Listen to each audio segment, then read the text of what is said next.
तो एक बार एक गुरुजी महाराज उच्च कोटि के सिद्ध संत थे।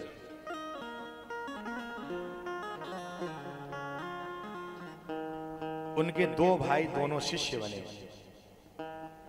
एक पिता की औलाद और एक करोड़पति, और छोटा वाला जो है निर्धन। एक पिता की संतान और एक गुरु के शिष्य, एक है करोड़पति और एक है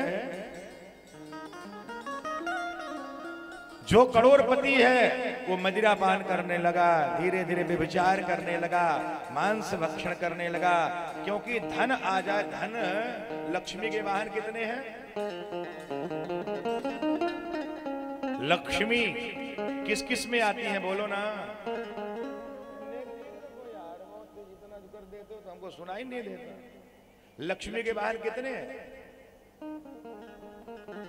कथा नहीं सुने हो? कितने बोलो? दो। कौन कौन? उल्लू और कमल। और भी कोई है? आप लोगों को नहीं पता? लक्ष्मी के दो, एक तो कमल वाहिनी और एक उल्लू वाहिनी। तो उल्लू वाहिनी क्या है? जैसे धन संपदा आ जाएगी, व्यक्ति मद में अभिमान में अपने चलने लग जाएगा, अपने अभिमान में, और वो गलत कर्म की और बुरे कर्म की ओर चलना शुरू कर देगा। धीरे धीरे उसको धर्म से विचलित होता चला, उल्लू बन जाएगा कि उसको दिन में दिखाई नहीं देगा, रात्रि को उसको पूरा पान करके उल्लू बन गया। और कमल वाहिनी जहां आती है वहां सुख शांति समृद्धि के साथ बरसाती हुई एकदम। तो आती तो है उल्लू वाहिनी, खूब बुरा कर लो आएंगी तो, लेकिन सबको उल्लू बना जाएंगी। एक दिन सब पड़े रह जाओगे।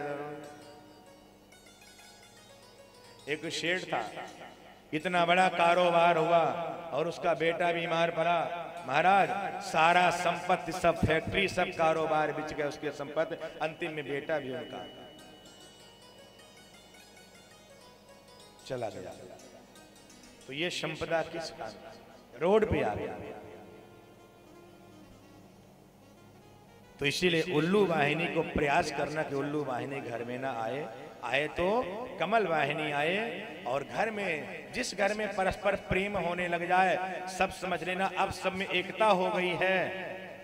जैसे कोई वृक्ष आप देखे हैं ना, उसमें जो पत्ते होते हैं हरे भरे होते हैं, लगे होते हैं, और जो पत्ता टूट करके डाली से नीचे गिर जाता है वो क्या होता है?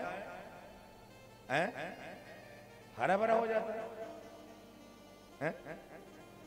महाराज परिवार के बीच में रहूंगा तो हिस्सा बांटूंगा, तो भाई को देना अलग से कमाऊंगा। ये सोच निकाल दो,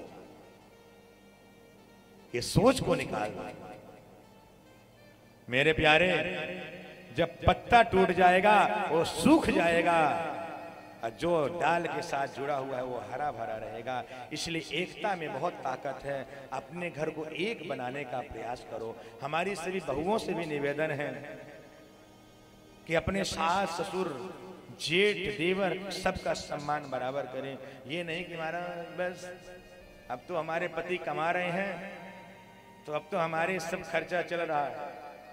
ऐसा कभी मत सोचो। किसके नसीब से तुम्हारे घर में आ रहा है ये कोई नहीं जानता। समझ गए ना? इसलिए सब एक बन के रहो, और एक बन के रहोगे तो बहुत अच्छा रहेगा।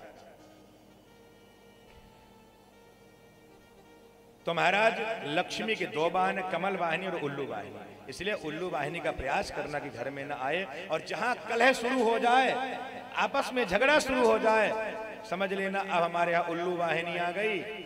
अब हमें कुछ न कुछ सत्कर्म करने की जरूरत है। और कमल वाहिनी आएगा तो कोई टेंशन करने की जरूरत ही नहीं है। फिर तो तुम्हारे 3 पुस्त, तुम्हें कोई टेंशन करने की जरूरत नहीं है। तो मेरे प्यारे, दो भाई, एक गुरु के चेला, एक करोड़पति और एक बिल्कुल निर्धन। और जो करोड़पति है वो मदिरा पान करता है, ऐसा अनेक प्रकार के कुकृत्य करता है। और एक दिन रास्ते में जा रहा था तो उसके दोनों भाई साथ साथ जा रहे थे, और जो छोटा वाला था भगवान का परम भक्त था, भगवान की सेवा करता, अपने माता पिता की सेवा करता। सेवा करने के बाद माता पिता की आज्ञा लेकर के, आज्ञा लेने के बाद तो अपना कार्य करता भगवान को मंदिर में जाने के बाद। तो एक दिन दोनों भाई जा रहे थे, तो बड़ा भाई कुछ दूर में था और छोटा भाई पीछे। अब वहां पहुंचने के बाद आगे जो भाई था उसके पैर में ठोकर लगा, तो जैसे देखा तो स्वर्ण मुद्राएं, बड़ा प्रसन्न हुआ, अरे वाह इतना सारा सोना मिल गया, अब तो और प्रसन्न। छोटा वाला भाई पीछे जा रहा है, दुखी हुआ कि भगवान मैं आपकी इतनी पूजा करता हूं, पाठ करता हूं, लेकिन मुझे नहीं मिला, और देखो ये इतना बड़ा पापी है, इसे मिल रहा सब कुछ। गुरुदेव के पास प्रातः काल पहुंचा। गुरुदेव जब रास्ते में जा रहा था तो इतनी बड़ी कील उसके पैर में और चुभ गई। बड़ा दुखी हुआ कि हे भगवान, एक तो मेरे बुरे समय चल रहे हैं और फिर भी कील और लग गई। गुरुदेव के पास पहुंचा। गुरुदेव आज मुझे बताइए, आप एक पिता की संतान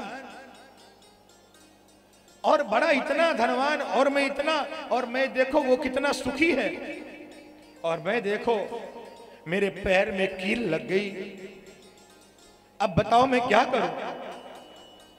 ब्रह्मज्ञानी संत उन्होंने कहा, बेटा एक बात बताऊं, जो तेरा बड़ा भाई है ना, ये पहले सत्कर्म किया है, उन सत्कर्म के कारण इसमें इसको फल मिल रहा है, और जब ये जो कुकर्म करता जा रहा है तो उसके सत्कर्म क्षीण होते जा रहे हैं और धीरे धीरे ये नष्ट हो जाएगा।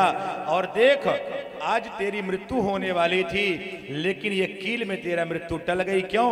जो तू भगवान की पूजा और पाठ में लगा हुआ है, तो आज तेरी मृत्यु का योग था, लेकिन तेरी मृत्यु टल गई, एक कील बस गई। तो इसीलिए जो कर्म करोगे, कर्मणा जायते जंतु कर्मणैव विलीयते, सुखम दुखम भयम क्षेमा कर्मणैव विपद्यते।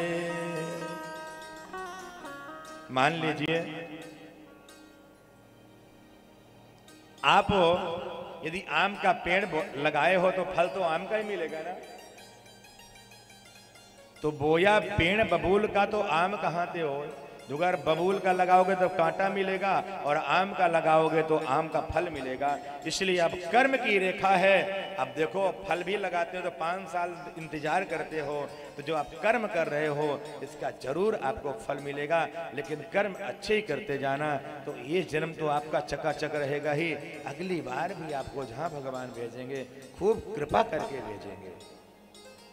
ऐसा संत महापुरुष और शास्त्र कहते हैं, ऐसा श्रीमद् भागवत कहती है।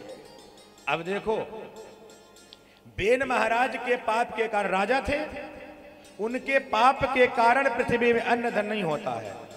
तो जो अपने यहां का शासक यानी जो बड़ा हो,